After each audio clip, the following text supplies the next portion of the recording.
रामायण में छिपा है जीवन का सार। अपने जीवन को बना सकते हैं सुखी और सफल। रामायण केवल एक धार्मिक ग्रंथ ही नहीं है, बल्कि यह मनुष्य को जीवन की सीख देता है। रामायण में जहां भगवान राम को पुरुषोत्तम कहा गया है, तो वहीं मां सीता की पवित्रता दर्शाई गई है। लक्ष्मण और भरत दोनों ही का अपने भाई के प्रति अथाह प्रेम दिखाया गया है। रामायण के हर एक चरित्र से कुछ न कुछ शिक्षा अवश्य प्राप्त होती है।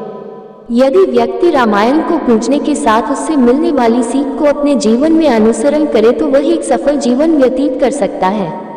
रामायण की कुछ ऐसी ही महत्वपूर्ण बातें हैं जिनमें जीवन का सार छिपा है।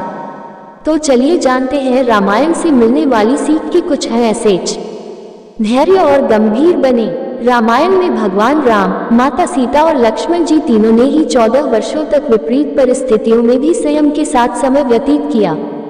रामायण की इस बात से सीख मिलती है कि व्यक्ति को हर परिस्थिति में संयम बरतना चाहिए।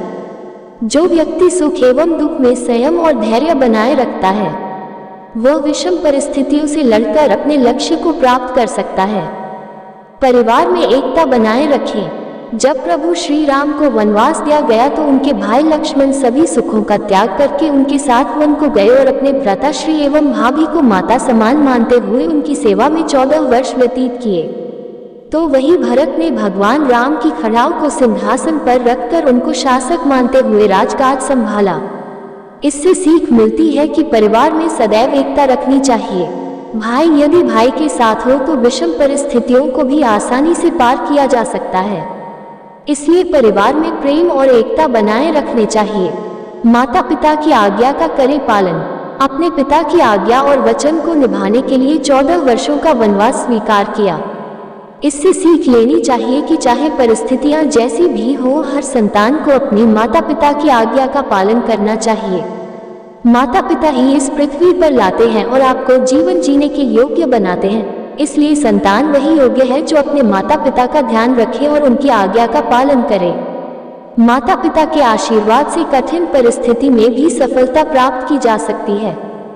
एकता में शक्ति। जब रावण ने माता सीता का हरण किया, तो राम जी उस समय अपना आत्मविश्वास नहीं डगमगाने दिया। उन्होंने सभी को एकत्रित करके समुद्र पर सेतु की निर्माण किया और रावण का वध करके माता सीता को वापस लाए। इससे सीख मिलती है कि यदि योजना बनाकर एकता के साथ कार्य किया जाए, तो कठिन से कठिन कार्य भी पूरा किया जा सकता है और लक्ष्य की प्राप्ति की जा सकती है। दोस्तों, ये ज्ञानवर्धक कहानी आप लोगों को कैसी लगी, कमेंट जय सिया राम अवश्य लिखना और मेरा मनोबल बढ़ाने के लिए चैनल को लाइक, शेयर और सब्सक्राइब अवश्य कर लें। धन्यवाद।